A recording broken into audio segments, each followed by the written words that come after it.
नमस्कार, news India देख रहे हैं आप। मैं हूं आपके साथ पूजा मोहन पांडे। पूरे देश को खुशखबरी का इंतजार है, यानी कि 41 जिंदगियों के टनल से बाहर आने का इंतजार है।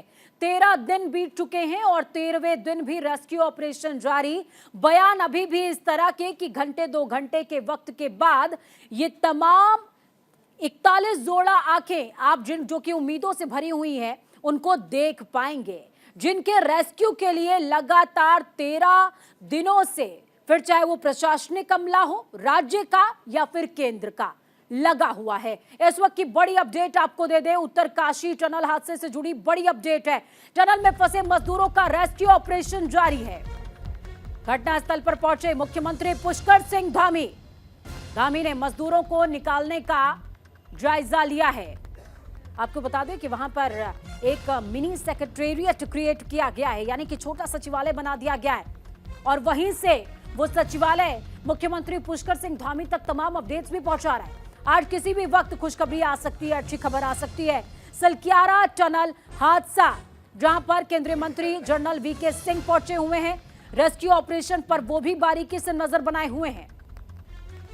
13 दिन में लगातार तमाम मुश्किलों को पार करते हुए सुरंग में 41 जिंदगियां बचाने की जो कवायद है वो भी चल रही हैं और 13 दिनों से वो कुछ डायमीटर के एरिया में 41 लोग फंसे भी हुए हैं। घटनास्थल पहुंचे हैं सीएम पुष्कर सिंह धामी। ये बड़ी अपडेट है इस वक्त की। और साथ ही पीएमओ के पूर्व अधिकारी भास्कर खुलबे भी वहां पर मौजूद हैं।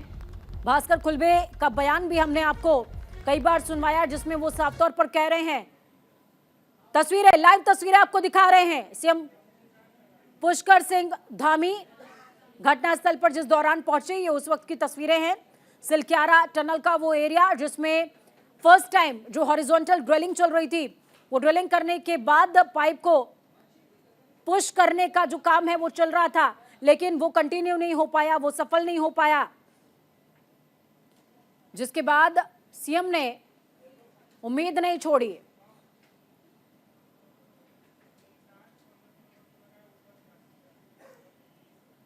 और साथ ही आप यहां पर देख पाएंगे सीएम पुष्कर सिंह धामी और उनके राइट हैंड माने जाते हैं मुख्य सचिव उनके, वो भी यहां पर मौजूद है।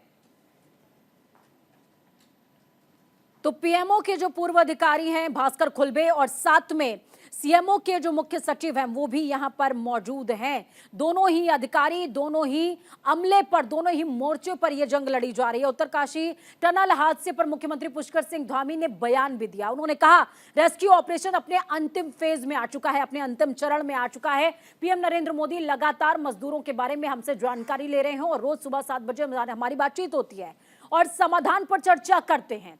केंद्र और राज्य सरकार की सभी एजेंसियां मिलकर रेस्क्यू ऑपरेशन को कंटिन्यू कर रही है और हमें उम्मीद है, आशा है कि जल्द ही ये ऑपरेशन पूरा हो जाएगा और सभी मजदूर बाहर आ जाएंगे। रेस्क्यू ऑपरेशन अपने अंतिम चरण पर है और आप सब जानते हैं कि उस रेस्क्यू ऑपरेशन में भारत की सरकार, माननीय प्रधानमंत्री जी प्रत्येक दिन किस प्रकार से हमारे अंदर जो मजदूर भाई हैं उनको भोजन सामग्री से लेकर अनेकों प्रकार की जो कठिनाइयां उनके सामने आ सकती हैं, उन सब के बारे में जानकारी देकर, उसके निदान को लेकर और सुरक्षित रूप से उनको बाहर निकाला जाए, रेस्क्यू किस तरह से चल रहा है, उस सारी जानकारियां प्रत्येक दिन लेते हैं। और पूरी एजेंसियां, भारत सरकार की हों, राज्य सरकार की हों, सब मिलजुल कर इस ऑपरेशन को चला रही हैं। जल्दी ही हमें उम्मीद है भगवान की कृपा से कि जल्दी से जल्दी ये ऑपरेशन पूरा होगा, हमारे मजदूर भाई सभी बाहर आएंगे। उत्तरकाशी टनल हादसे में जारी रेस्क्यू ऑपरेशन में पूर्व पीएमओ के सलाहकार यानी कि भास्कर खुलबे का बयान सामने आया। उन्होंने कहा कि अगले 5 मीटर में कोई धातु अवरोध नहीं है। सुरंग में बचाव अभियान जल्द ही फिर से शुरू हो रहा है और सीएम धामी रेस्क्यू ऑपरेशन पर नजर बनाए हुए हैं। टनल के पास एक मिनी सेक्रेटेरिएट यानी कि सचिवालय क्रिएट किया गया है और ये मिनी सेक्रेटेरिएट पीएमओ और सीएमओ दोनों को जानकारी प्रोवाइड कर रहा है और पीएमओ और सीएमओ आपस में कोऑर्डिनेट कर रहे हैं। ये हम नहीं कह रहे हैं, ये बयान पीएमओ के पूर्व अधिकारी भास्कर खुलबे का है, जो कि प्रधानमंत्री नरेंद्र मोदी के राइट हैंड में से एक माने जाते हैं। भास्कर खुलबे विश्वसनीय अधिकारियों में से एक, जो कि लगातार ग्राउंड पर नजर बनाए हुए हैं। उठाना था वो काम हमने बहुत सहज तरीके से कर दिया है, जिसका प्रमाण ये है कि उसके ऊपर मशीन रात में चला करके हमने ऑगर को वापस खींच लिया है।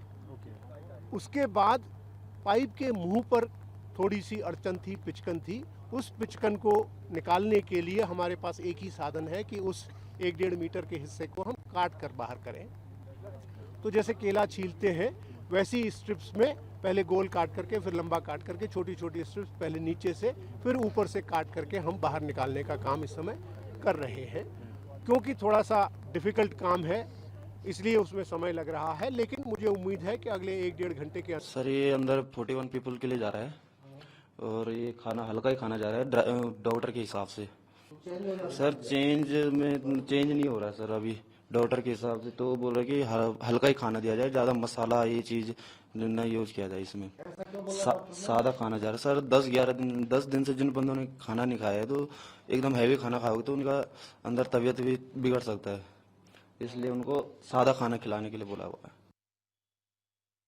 हाँ, मैं भगवान से प्रार्थना करता हूँ कि आज दूसरा पंडित भी नहीं आ रखा है। मैंने अब अकेले प्रार्थना किया कि ये प्रार्थना किया है कि शासन प्रशासन भी हिल चुका है, अर्थात क्षेत्रवासी भी परेशान हो चुके हैं और हमारे जो कर्मचारी भाई यहाँ आ रखे हैं वो सब परेशान हो गए।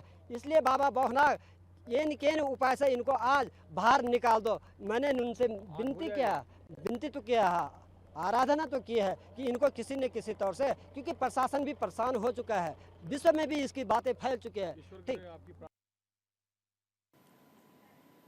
तो चलिए ग्राउंड जीरो का रुख करते हैं। हमारे साथ में अनुज अवस्थी जो कि डे 1 से इस खबर पर नजर बनाए हुए हैं, हमारे साथ एक बार फिर से लाइव जुड़ गए हैं। अनुज, हम खुशखबरी आने वाली है इस बात का जिक्र कर रहे हैं। भास्कर खुलबे को अभी हम सुन रहे थे जिसमें उन्होंने कहा कि जो ड्रिलिंग पाइप है जिसके जरिए रेस्क्यू किया जाना है तमाम मजदूरों का, उसका जो एंडिंग पॉइंट है वो मुड़ गया था। अब वो पॉइंट जो मुड़ गया था उसको चॉप करके खत्म किया जा रहा है, उस पूरे सर्कल को खत्म किया जा रहा है ताकि जो पुशिंग का काम है वो आगे बढ़ सके। अपडेट बताइए। बिल्कुल पूजा, जिस तरीके से इस्पात का जो पाइप था उसके आने की वजह से जो ड्रिलिंग मशीन की जो ड्रिल करने वाली जो लेंथ थी वो डैमेज हो गई थी और ड्रिलिंग मशीन डैमेज हो गई थी। ऑर्गन मशीन की अगर बात करें, फिर उसकी मरम्मत करी गई और इस्पात का पाइप काटा गया। काट करके जो दूसरे पाइप के जो पाइप डाल रहे हैं 12 मीटर का जो पाइप है उस पाइप भी वो मुड़ गया था। क्योंकि इस्पात का पाइप आ गया था, इस वजह से वो पाइप भी मुड़ गया था, जिसके कारण उसको काटा गया। काट करके ड्रिल मशीन को फिर से सुचारू रूप से चालू किया गया। अब फिर से ड्रिलिंग, अगर अभी के अपडेट की अगर बात करें तो ड्रिलिंग का काम फिर से स्टार्ट कर दिया गया है। और जो दूरी की अगर बात जो की जा रही, जिस तरीके से भास्कर खुलबे जी का बयान सामने आ रहा है, तो ड्रिलिंग की जो बात करी जा रही है तो 5 मीटर तक तो जो चीजें दिखाई दे रही है कि उन्होंने बताया कि 5 मीटर तक कि बीच में कोई भी ना सरिया है, ना कोई इस्पात का पाइप है, ना किसी प्रकार का कोई कंक्रीट है।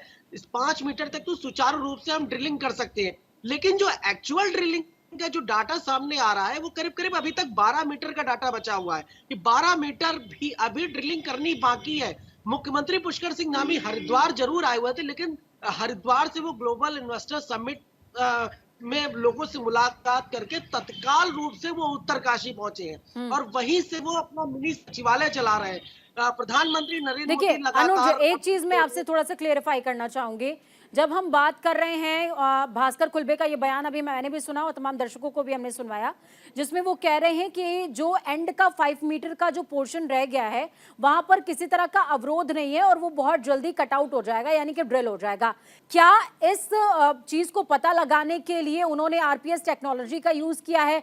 जिस तरीके से हम समंदर में सोनार टेक्नोलॉजी का यूज करते हैं उसी तरीके से जमीन के लिए रेडियो पेनिट्रेटिंग सिस्टम का यूज होता है, तो क्या उन सिस्टम्स का यूज किया गया है? उसकी वजह से ये पता चला है कि आगे किसी तरह का बोल्डर या फिर गार्डर नहीं है। बिल्कुल पूजा, बहुत अच्छा सवाल है। और ये चीज विशेषज्ञों के जो देश के बाहर के जो विशेषज्ञ आए हैं, जो अंतरराष्ट्रीय टनल के जो विशेषज्ञ हैं, ऑर्नाल्ड डिस्क हो या नॉर्वे के जो विशेषज्ञ हैं, उनकी टीम ने इस चीज को देखा है, इसका सर्वे किया है और जो 5 मीटर का जो दायरा बताया जा रहा है, उस 5 मीटर के दायरे में ना तो किसी प्रकार का कोई कंक्रीट है, ना किसी प्रकार की कोई इस्पात का पाइप लगा हुआ है, ना तो कोई सरिया है, ना कोई रॉड है। तो वो जो 5 मीटर की ड्रिलिंग है, वो बहुत तेजी से हो जाएगी पूजा, और उसके बाद फिर करीब 6 मीटर की ड्रिलिंग और बाकी रह जाएगी, 6 से 7 मीटर की। तो वो भी अब कंप्लीट कर ली जाएगी, क्योंकि समय ज्यादा हो चुका है और पूरा महकमा इसी पे टिका हुआ है कि कितनी जल्दी ये चीज ड्रिलिंग हो सके। ड्रिलिंग में दिक्कतें जरूर आ रही है, क्योंकि कहीं कहीं कंक्रीट है, कहीं कहीं पे इस्पात के पाइप अंदर फंसे हुए हैं, कहीं कहीं पे मलबा रुका पड़ा हुआ है। तो धीमे धीमे वो मशीन ड्रिल कर रही है, क्योंकि ऑर्गर मशीन कभी बीच में भी खराब भी हो गई थी, तो अब उसको ठीक किया गया। जो 41 लोग फंसे हुए थे वो कल रात ही बाहर आ जाते हैं पूजा, लेकिन जो ड्रिल मशीन का जो नीचे का जो पायदान था, वो जो प्लेटफॉर्म था, वो डिस्टरबेंस हो गया था। उसको बनाने में पूरी रात वो बनाए, क्योंकि वो कंक्रीट से बना हुआ था, तो उसको वो प्लेटफॉर्म बनाने के लिए पूरी रात लग गई। आज सुबह से ड्रिल का काम स्टार्ट हुआ, और ड्रिल के काम स्टार्ट होने के बाद पाइप मुड़ गया, जिसको जो है वेल्डिंग कटर से उस पाइप को काटा गया। काटने के बाद फिर आगे चल के जब तुरंत ड्रिल चालू करी जाती है, तो इस्पात का पाइप आ जाता है। तो धीमे धीमे ये अड़चने जरूर आ रही हैं, लेकिन पूरा देश इस चीज को देख रहा है कि खुशखबरी बहुत जल्द मिलने वाली है। मुख्यमंत्री पुष्कर सिंह धामी फिर दोबारा उत्तरकाशी पहुंच गए हैं। पीएमओ के पूर्व सलाहकार भास्कर खुलबे भी वहां पे मौजूद है, आईएएस नीरज खैरवाल भी वहां पे मौजूद है, और तमाम देश और विदेश के तमाम अधिकारी, साइंटिस्ट सभी वहां पे मौजूद है कि किसी प्रकार से 41 जो मजदूर वहां पे फंसे हुए हैं वो बाहर आ सके। और एक चीज और बता दूं पूजा, भारत का ये पहला रेस्क्यू, इतना बड़ा रेस्क्यू है जो 13 से 14 दिन तक चलने वाला है। क्योंकि 13 दिन आप हो चुके हैं, और अभी कितने दिन लगते हैं ये कह पाना भी मुश्किल है, लेकिन जल्द से जल्द मुख्यमंत्री इस बात को लेकर के बोल रहे हैं। बिल्कुल, कि वाकई में अनुज, अपने स्तर पर ये ऐसा पहला रेस्क्यू ऑपरेशन है जो इतनी बड़ी तादाद में हो रहा है, क्योंकि मुझे याद आ रहा है कि 2003 के लमसम हिमाचल प्रदेश में भी ऐसा ही एक वाकया सामने आया था, जहां पर 6 लोग करीबन टनल में फंस गए थे, जिनका रेस्क्यू किया गया था। लेकिन इस बार जिंदगियां बहुत ज्यादा हैं, और रेस्क्यू के लिए जो मियाद है वो भी अब बढ़ गई है। अब मैं मियाद का जिक्र कर रही हूं अनुज, तो यहाँ पर मैं ये भी समझना चाहूंगी कि जो लोग टनल के अंदर मौजूद हैं और साथ में जो लोग काम कर रहे हैं रेस्क्यू के लिए, उनको बड़ी तादाद में ऑक्सीजन की सप्लाई की जरूरत है।